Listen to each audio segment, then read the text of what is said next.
Oh, hi. Hello. So, for those people who actually watched my previous video about the Elden Ring DLC speculation, this is kind of like the remastered one.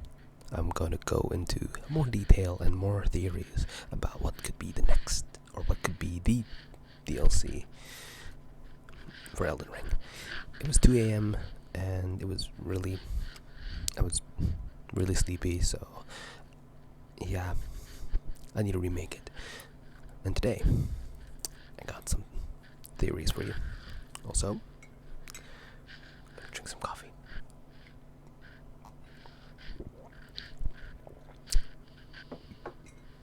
Okay, so I wasn't thinking straight before, but now I'm caffeinated and I'm ready. Okay, DLC speculation. It's February right now, and when did Elden Ring come out again? February 24th, 27th, somewhere around that, and it's very close. So I have an idea that we're definitely gonna get something from Elden Ring, a news, a tweet, or anything about a DLC in that time. But also, there's an event in what is it day? For me, February 3rd. There's an event in Thailand, I think, like From Soft event or something, but not really sure about that. So they have some Armored Core stuff, maybe some Elden Ring stuff, but I bet Elden Ring's 1 year anniversary, we're probably gonna get some news, and speculation for the DLC time. I have a couple. I have five. Number one, let's talk about the character that I really want to hear about, see, and play in the game, interact with, Mikola. We haven't. We only saw Mikola, pretty much in the starting cinematic. The PowerPoint cutscenes. In the beginning of the game when you start. Him being carried by Moog. He looks like really a small child with long ass hair.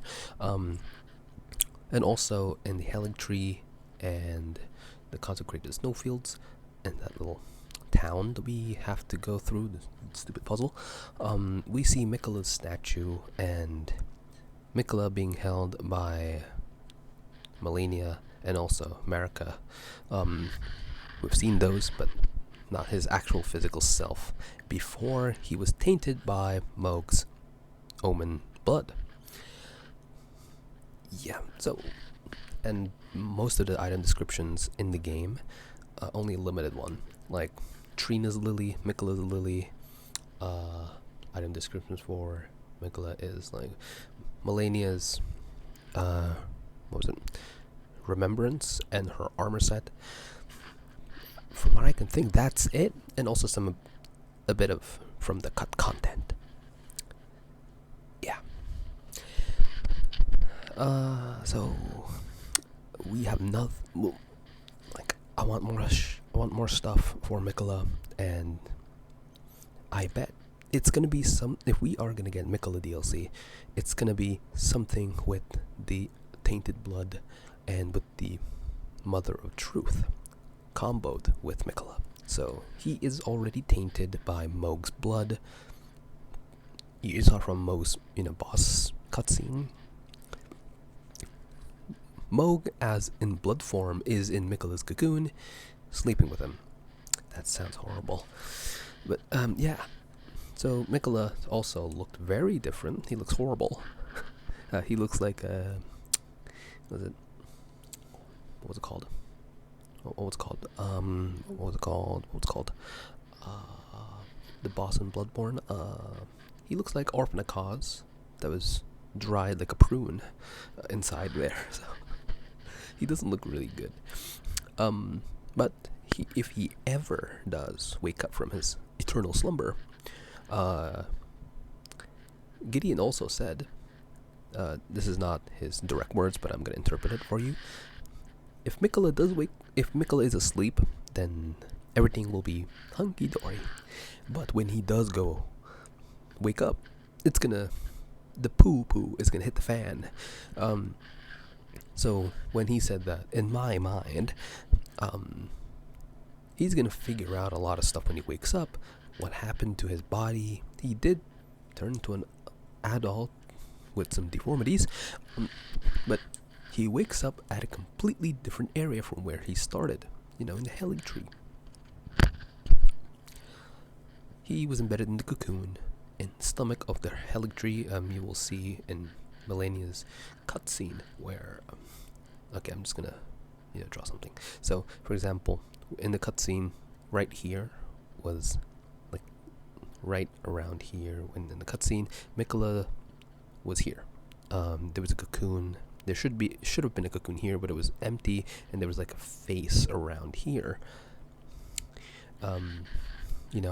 So that was gone. Mikola, the cocoon's gone, and if he wakes up, he's gonna be like, where the hell is this? Where am I? Why do I look like a prune? And that's where his journey will start again. And he would go back to the Heli tree somehow, and he will find this, a gigantic flower of Melania in the middle of where he was, and he will see his Heli tree rotted up, and he's gonna be like, I failed my sister, and all of the people here are just rotting away. I couldn't stop Melania's scarlet rot. What do I do now? My whole plan is now in shambles, and yeah. What would you do if you have nothing to protect anymore? If everything gone to shit, and you have no one to protect, your sympathy is pretty much probably gonna be down, and you're like, I tried to do my best to save a lot of people that's been shunned by the Elden Ring, Erdtree, and nothing's going right. Everything's just still the same, or even worse. I think they're at his lowest, where Mikola is just feeling depressed and pretty much destroyed from the inside, physically and metaphorically. Everything his planned has gone to down under. He has Moog's blood in him from Moog sleeping with him, and that's where the formless mother is gonna say, hey Mikola, why don't we team up? And that's where the DLC begins. And now Mikola is going to be more empowered by the formless mother, and also he's an Empyrean, so he's far more powerful than Moog. And also he's still, if I'm right, he still has the knowledge in allure. I'm not sure about the allure of a god, but he will have the power. So probably that's where, like, I'm just gonna shape the world as I want by force. And boom, that's where we have to go through a different type of area. Like, imagine Mikola actually making an entire area, the Heli tree or somewhere else, completely like envision of Moog, like the Blood Dynasty, Mogwin Dynasty, where everyone's like burning with blood and stuff. Pretty much hell.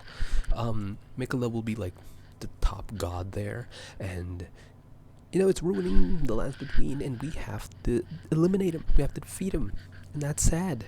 And that's probably that's FromSoft right there. They're thinking about that right now. So, that's how I imagine Mikola's DLC will be, and that is like, man,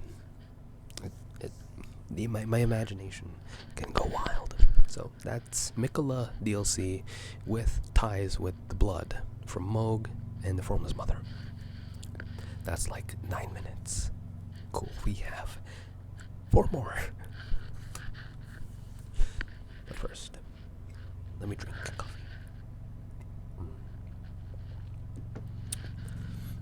Damn. Mikola is the character I've speculated the most, so he's probably gonna have the longest he had the longest explanation. Now, other categories of DLC. Also have to be conscious because I look at the screen here, but the camera's here, so I need to look at the camera. Second DLC, contender, Rykard. There's a possibility that he said it himself, the serpent never dies. So, I assume he's not dead. And also, Tanith is consuming Rykard, putting him in her, and that's the key to DLC number 2 for my speculation. DLC idea number 2. Let's picture this. So we go to Rykard. We eliminate him with the Serpent Hunter. We talk to Tanith. He's like, "You killed him? Damn, our lord's weak. But do not worry, he will become stronger. Over time, he will come back stronger no matter what." And she disappears to the boss room while consuming said Rykard. And that is disgusting. And so, here it begins. My theory. Rykard never dies. With the Eaglade, the snake, the big snake, he never dies. Rykard got consumed, and he's now part of the snake. Kind of like a parasite, right? And Tanith is eating said Rykard, aka the snake, and somehow Rykard's consciousness / the snake is going to be inputted into Tanith. She's still going to have, like, probably, in my imagination, 80% of the control of the body. But sometimes you will hear Rykard in her, sometimes saying, "Together!" Something like that. And he might, at, some point,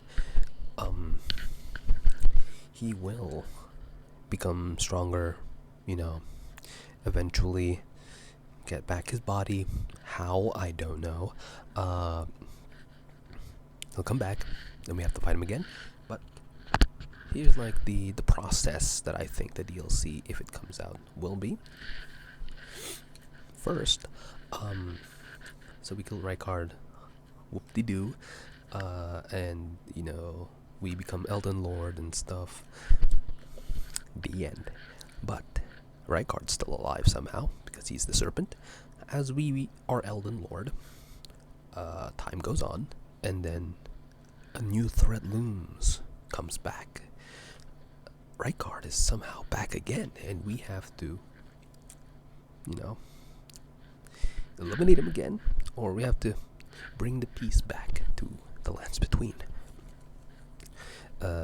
I don't know how the area is going to be, but probably an extension to the Mount Gelmir, or even deeper into the volcano itself. We will go down there, and it's like Nokron or Nokstella, but underneath the volcano. There's like lava and stuff everywhere. But my imagination is we keep going under because we heard the rumor that Rykard is back again. An endlessly living snake. He's back, and as we go down, we go through dungeons. We fight some other bosses, and then eventually we will meet. First, there's gonna be two DLC bosses in my imagination, and the scale of DLCs that I'm talking about. I don't have that much idea what could it be. It can be huge because it's Elden Ring, but the scale is, I'm imagining it kind of like Dark Souls 3. That's like the basis. So there's gonna be two main DLC bosses, is what I'm saying. So the first main boss of the dungeon is Tanith, with some wacky abilities because she ate Rykard. The power of blasphemy. She can now control like flaming souls of the dead that Rykard consumed, the heroes, those blasphemous heroes, and she's gonna whip out some other weapon that she's gonna be using, dance around remembering her past because we showed her the castanets, the little clack clack, instruments that what was it? That Patches gives to us, and he says like, give this back to Tan so she can remember her past and stuff. She might remember that, and she'll be dancing around with flying skulls, like the skulls in like Rykard's boss fight and stuff. And I imagine it's gonna be a glorious battle. Imagine Lady Maria slash Melania, but more finesse, more of a spectacle, you know. And yeah, she's gonna be very hard to kill because she has consumed Rykard. So yeah, I assume she's gonna have 2 health bars where it's her normal self, but she has some weird wacky powers. And then when she gets defeated, second phase happens and she transforms a bit into a more disgusting version of her, more centipede-like. I'm coming back to that. So she's become like a more elongated, disgusting monster, and she's gonna be running around the boss area with like the arms of like the heroes that Rykard ate. Rykard's sword, where he has little arms coming out of like the sword and stuff. That's gonna be coming out of Tanith, and she's gonna be skittering around the map and doing some BS, second phase. And we will defeat her. She's gonna be saying close to the same thing as Rykard. A snake never dies. He will live on. Boom. And you get her remembrance and her whatever weapon you can make out of it and stuff like that. And then as we keep going deeper into Mount Gelmir, we will finally meet the man, the myth, the legend, Rykard, once again. And as I said centipede, right? He will have, when he dies and Tanith is eating Rykard, it's pretty much just, imagine my head. It's like this, right? And it's just one section. Oh, sorry. Okay, it's just one section of the snake. And it's like the cut neck of the snake, right? And it has all these little weird arms coming out. Eaglade, the snake, cannot come back completely. Cannot regenerate like his head, the snake head and snake body. He can't. But it regenerates into a type of body that he can still move and live. And I imagine Rykard's face is going to be the actual head, and then from underneath that, like from the neck down, it's going to have like a weird spine amalgamation, creating like a weird, like it's trying to regrow the snake ribs, but also at the end of those ribs is going to be like a lot of fleshy bits. That's the hands and legs of the heroes he ate. So it's kind of like, now it looks like a weird humongous centipede. And I don't know what type of weapon Rykard's going to have. It's going to be like magma magic or whatever, but you have to kill him somehow. You have to defeat him somehow. I haven't thought about like what weapon we're going to be using against him, but it's going to be chaos. He's going to be a huge centipede. And why a centipede? Because a lot of the description of the items, like the golden centipede or what was it? The mark on Ronnie and Dee's body, the circle, the part, in the description, like the rune, the Fia creates after you get her like ending, the mending rune of death. Like if you cut half of that, it looks like a centipede. And centipedes in FromSoft are related to like immortal life, undeath, and from the design of Rykard's like head is chopped off, taking the form of a centipede might actually be good. So that's why I said centipede and not snake. Cool. So yeah, that's like my own take on Rykard's DLC, the blasphemous the World Eater DLC. Okay. Alright. So DLC idea number 3. We have here. This one is so. I'm guessing or assuming we're gonna have at least 2 DLCs for Elden Ring. One is one of the DLCs is gonna be either Mikola, Rykard, or the 2 other things I'm gonna be talking about later. So we get one of those, and then the second DLC is gonna be after we burn the whole world by getting the Flames of Chaos ending. So DLC 3. Let's talk about Melina and her blue eye. Okay. So DLC idea number 3. It's gonna be Melina. The DLC I'm gonna call it After Chaos. So this idea is, so if we pretty much burn the world with the Chaos Flame at the end of the DLC, or at the end of like we burn the world, Melina is gonna pop up out of nowhere. Her hair is literally singed black and stuff, and we see Torrent's ring.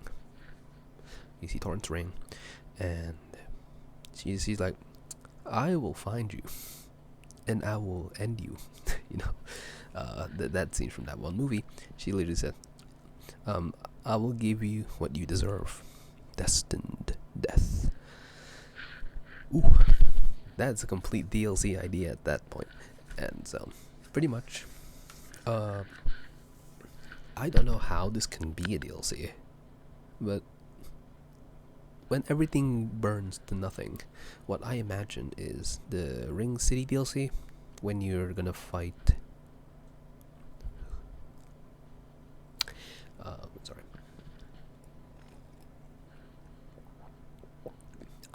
When you're gonna fight, what's his face? Forgetting his name is a sin. What was it? The final boss of the Ring City, Gale. Imagine the world is ash, like that. And then at the end we fight Melina, using the power of destined death, and revealing she was the Glowmite Queen, and something like that, I really have no idea about this. I only thought about like the end boss of after we burn everything, after we get the Chaos Flame ending. This is what I imagine would be the DLC's final boss would be Melina. And I looked up a lot of videos about the lore of Melina. Maybe this is her ties with this and that. Maybe, yeah, she wink, the Glowmite Queen, and she wanted to, make everything better. Without the rune of death, from the Elden, without it, everything just gone to heck. Because that item description on the turtleneck meat, a lot of content creators have been pointing this out.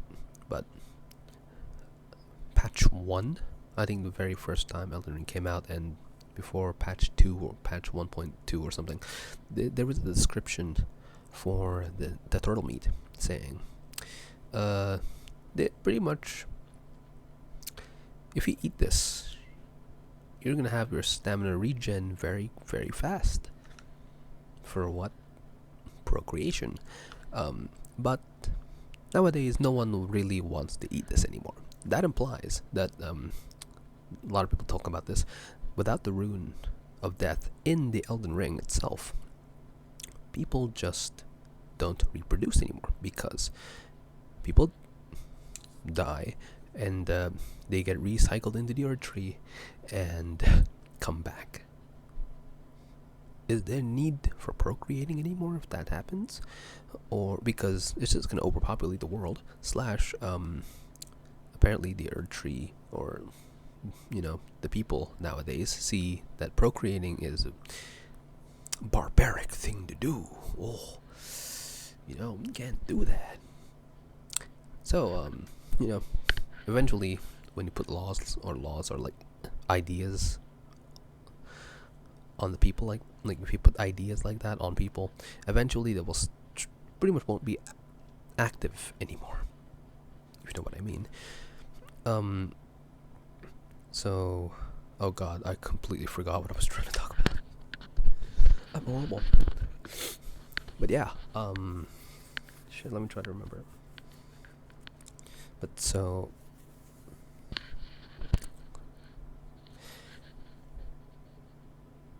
oh, I remember now. So, life on the lands between is really just dying off. Because people like the nobles that we see, like the fodder, in like the lands between, who just look like zombies with like swords or just trying to cast spells, like they're practically dead, undead. Pretty much they lived for too long and they're just rotting away mentally. So Melina saw that and like, we need to fix this, and she helps us become Elden Lord to like fix everything. And then we fuck up because we get effed up because of the frenzy flame, and everyone just dies. Nothing lives anymore at that point. And so she's like, I'm gonna beat your ass because you ruined this world. And it's gonna be my duty to eliminate you, because it's my fault for giving you that power to level up, and I gave you torrent, so it's my responsibility to end you. So I really don't know where this is going. It's just, imagine this is the start of DLC, like DLC idea number 3, where I thought about it. We ruined the world from the frenzy flame, and my idea was Melina is going to be the last boss over here. I don't know what's in between, so that was just a quick idea. Alright, DLC idea number 4. This one is pretty interesting.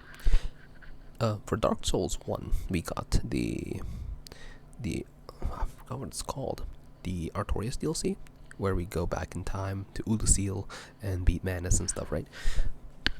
But imagine that, but in Elden Ring. And this does tie with the DLC idea number 5 that I have, time travel.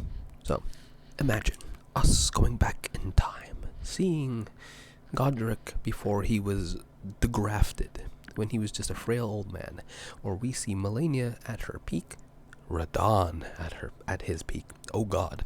Or Rykard before he got eaten, Rani before she transitions into a doll. There's just so much cool things we can actually see from that. And what I really want for this time travel DLC is, imagine we talk to Radahn like a normal dude, like, yes sir, hey Radahn, like, I beat your ass in the future. Wanna duel or wanna spar a bit? That would be a bad idea. He would just he would probably like point at us, make us like 10 times or 1,500 times the gravity of like our own body, and just squish us like whoosh. So he'll probably destroy us in an instant. But I want to see them at their prime, all of the demigods, everyone. Also, if we can, go back in time and go to the Helig Tree before shit hit the fan, before he was stolen by Mog. When he's still not in the tree, we can just talk to him and stuff. That would be cool. And also, this is kind of like Mikola actually had a voice actor. No, voice actress. So hearing Mikola's voice might be great. I want to know more about you, sir. So, because what was it? Do you guys remember in Dark Souls 2, not DLC, but in Dark Souls 2, this blacksmith guy's daughter who sells Titanite or upgrade materials for your weapons. A few months ago, I found a video about like this character in Dark Souls 2. This female character that sells the Titanite was actually casted for Miquella's voice. So I'm like, so she was casted, but did she actually did any voice acting for Miquella? I don't know. Probably not. Probably she did, and they're just keeping it away, for DLC. I don't know, but she was casted. I forgot her name. That character, voice actor, was casted for Miquella. Possibility we might get to hear Miquella speak somehow in the future, maybe from this DLC or the next DLC. Yeah, and why time travel? How can that even be possible in this game? Because there's a couple of item descriptions for stuff, or for Placidusax. Actually, the stone dragon scales for like the ancient dragons or dragon lord Placidusax himself, says they can stop time, or at least for the ancient dragons, they can stop time. At least for like, they have scales that can stop time, aka they don't age. So the ancient dragons lived for a long time, and their scales are the source of their power. Pretty much like in Dark Souls 1, with their stone scales granted them immortality. So same idea. In some descriptions it does say that, and also for the max upgrade for your like weapons. For example, like your normal smithing stone weapons, the max upgrade, it says it's a scale of an ancient dragon, and with this you can like with maxed up upgrade with this, it can slay a god. I forgot the details again, but they can stop time. But for Dragon Lord Placidusax, he exists not in our own timeline, but before that. And also when we sit in like a specific area of, and we can go to this boss fight, time went back. Time reversed itself, so we can fight Placidusax, and everything around us is not crumbled anymore, it's reformed. So we pretty much went back in time and fought him.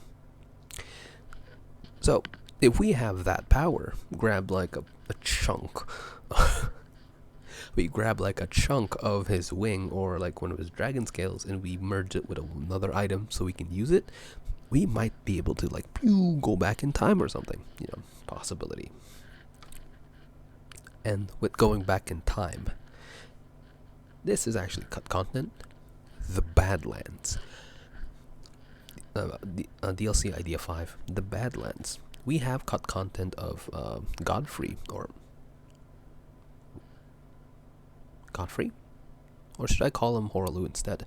Horalu, or Godfrey, actually has dialogue about us. He is pretty much guiding us to from the Badlands to the lands between. So going back in time, we go to the Badlands for our ancient ancestors were Godfrey and stuff, and we fight a lot of beasties there, and meet Horalu and meet all his like OP soldiers. That would be cool. So DLC 5, the Badlands, we adventure, pretty much a prequel to Elden Ring, or pretty much. We start from the Badlands and then we go to the lands between. That might be a good DLC. That was long. 35 minutes of talking nonstop. Yeah, 5 ideas for DLCs Elden Ring. DLCs for Elden Ring. Yeah, so I really wanted to make this because when I saw my video, I cringed so much. So that was the and 5 ideas for Elden Ring DLCs. If any one of these is correct, subscribe. Okay. Thank you. If anyone sees this and has any ideas or any theories themselves, if you actually watch this video at the to the end, thank you so much. But yeah, any ideas, comment down below. I really want to know, because a lot of these ideas came from other people and their perception, their ideas too, and then that just grew up, that just built up, and I made my own ideas. So thank you so much for watching. I'll see you guys soon. I'll immediately upload this. Bye.